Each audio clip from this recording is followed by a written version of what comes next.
आध्यात्मिक पथ की कहानी सुनने वाले सभी श्रोतागणों को जय श्री राधे, जय श्री कृष्णा।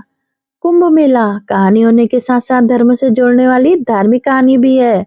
हिंदू सनातन धर्म में कुंभ मेले का बहुत महत्व है, जिसके लिए लाखों श्रद्धालु भारत के चुनिंदा पवित्र स्थानों में जाकर नदी में स्नान करते हैं, जिनमें से एक जगह है प्रयागराज भी है।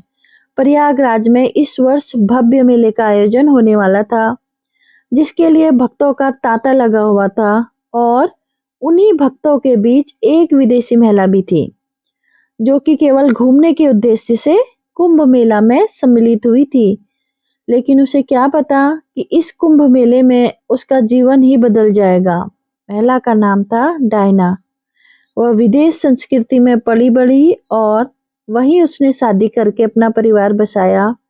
और अब जब बच्चे बड़े हो गए हैं, तब वह देश विदेश अकेले ही यात्रा करने लगी।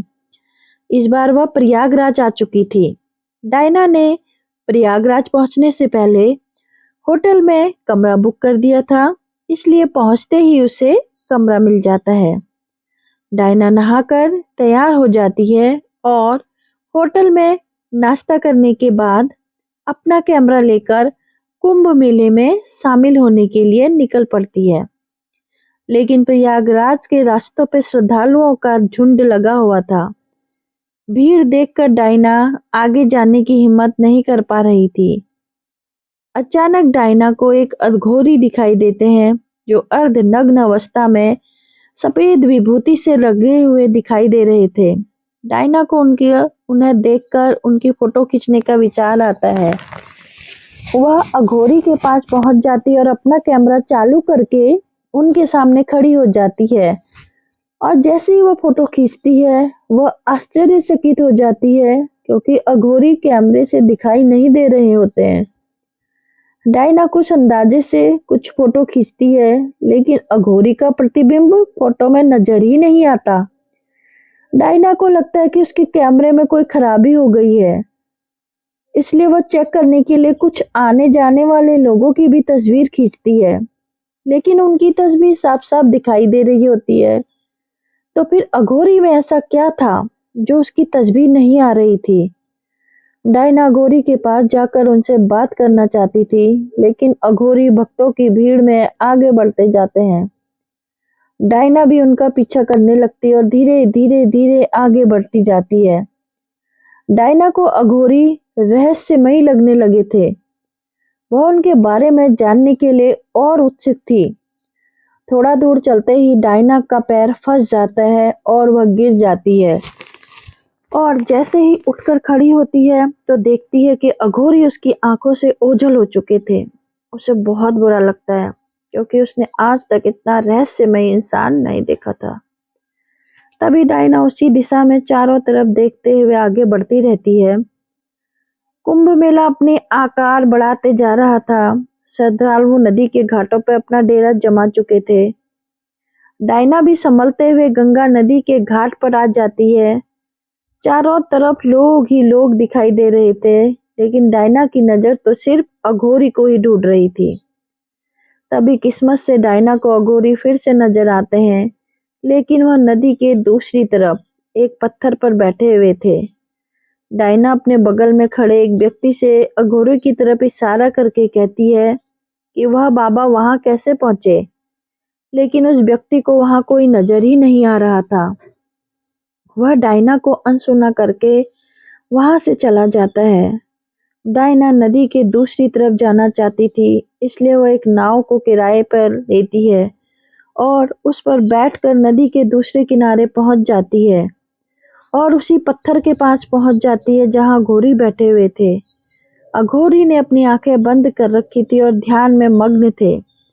तभी डायना उनसे पूछती है कि आप कौन हैं, आंखें खोलिए।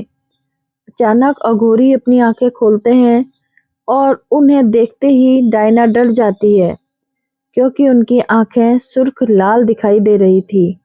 आंखों में खून उतरा हुआ था और भ्रुकुटी तनी हुई थी। अघोरी ऊंचे स्वर में कहते हैं, तुम यहाँ से चली जाओ। वह अघोरी से बात करना चाहती थी, लेकिन वह हिम्मत नहीं जुटा पा रही थी। डायना के दिमाग में अघोरी को जानने की उथल पुथल चल रही थी। अघोरी अपने क्रोधी बर्ताव से डायना को दहशत दे चुके थे।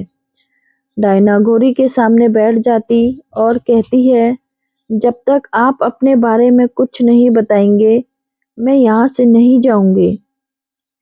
डायना कोई तीव्र इच्छा की वजह से अघोरी का हृदय परिवर्तन हो जाता है और वह डायना के सर पे हाथ रखकर पल भर में उसे अपने बारे में सब कुछ बता देता है।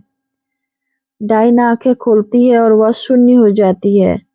उसे अपनी जिंदगी की सभी बातें तुच्छ लगने लगती हैं। उसने जो जीवन जिया था वह किसी जानवर की तरह नजर आने लगता है, क्योंकि डायना सत्य को समझ चुकी थी।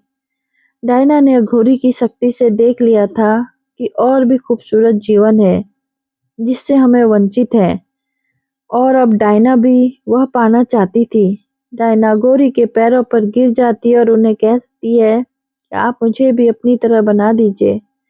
अघोरी कहते हैं, नामुमकिन, यह साधना महिलाओं के लिए नहीं है और इसमें अपने जीवन को त्याग कर सत्य के मार्ग को अपनाना पड़ता है, जिसमें सांसारिक जीवन से जुड़ी हुई विषय वस्तु के सारे रिश्ते खत्म करने होते हैं। क्या तुम इतना त्याग कर सकोगी? डायना मन बना चुकी थी, अब वह अघोरी की तरह ही जीवन जिएगी, इसलिए वह पूरे आत्मविश्वास से अघोरी की शिष्या बनने को तैयार हो जाती है।